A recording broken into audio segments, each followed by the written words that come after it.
Elliot Hale slammed the car door and ran. Snow burned his lungs as he sprinted across the icy street, his polished shoes slipping, his heart pounding so hard it drowned out the shouts behind him. "Sir, wait," a police officer yelled. Elliot didn't stop, because there she was. At the edge of the park, under a broken street lamp, his mother was standing, barely.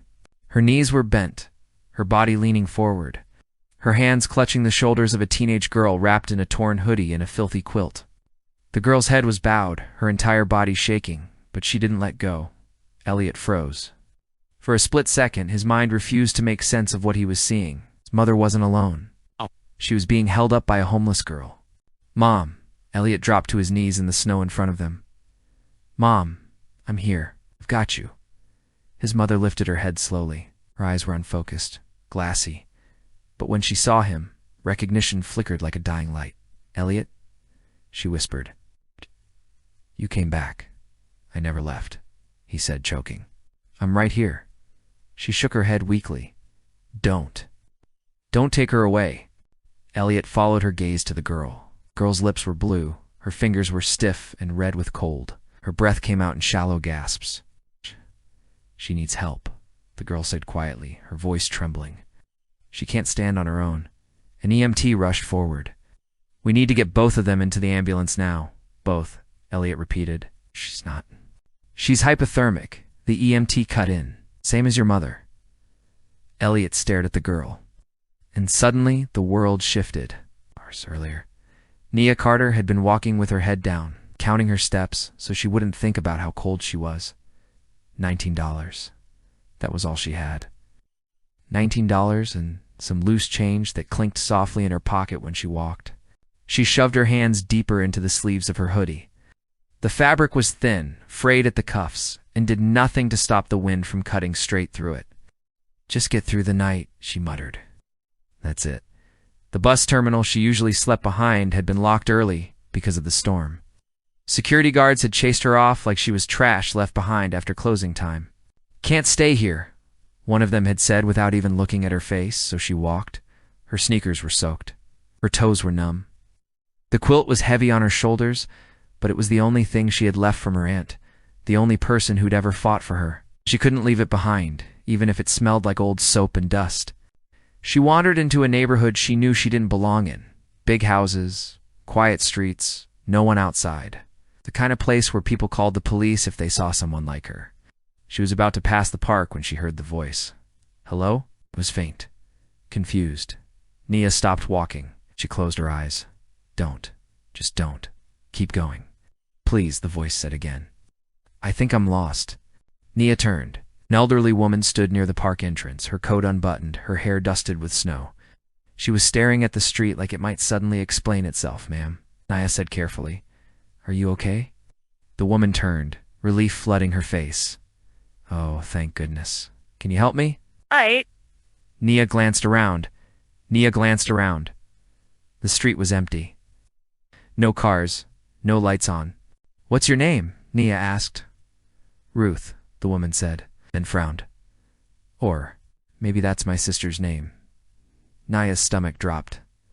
"Do you know where you live?" Ruth shook her head, panic creeping into her voice.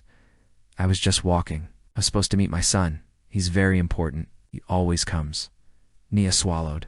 She knew what this was. She also knew what helping meant. She could walk away, pretend she didn't see her. No one would blame her. No one ever blamed the homeless for disappearing.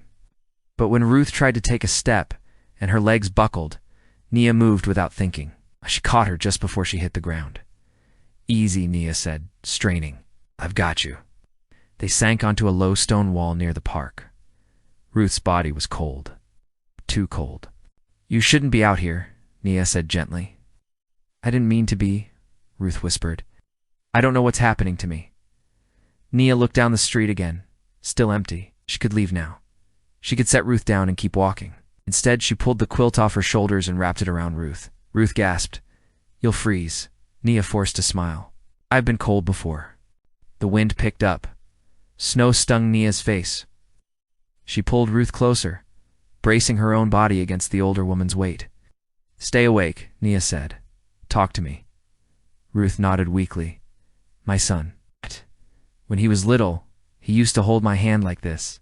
Nia listened. Minutes blurred into hours. The cold crept into Nia's bones. Her hand stopped hurting, which scared her more than the pain ever had. Hey, she said, her voice slurring. You still with me? Ruth squeezed her arm. Don't leave me, she whispered. I'm here, Nia said, even as her vision darkened. Not going anywhere. By the time dawn came, both of them were barely conscious, and that's how Elliot Hale found them. At the hospital, Elliot paced the hallway while doctors worked. His hands shook.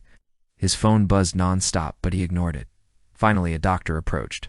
They're stable. You got to them in time. Elliot exhaled for the first time in hours. Both of them, yes, the doctor said. Your mother. And the girl, Elliot asked. She's strong, the doctor said. Stronger than she should have had to be. When Elliot was allowed into the room, he saw Nia lying in the bed next to his mother, hooked up 2 monitors, her face pale but peaceful. His mother stirred when he sat beside her.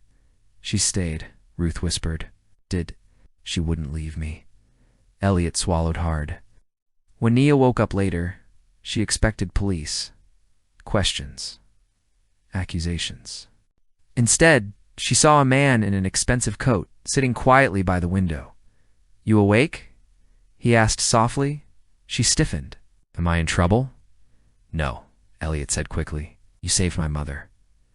Nia looked away. I just didn't want her to die. Elliot nodded. I know. There was a long silence. I don't have anywhere to go, Nia said finally. Just so you know, Elliot hesitated. You do now. If you want it.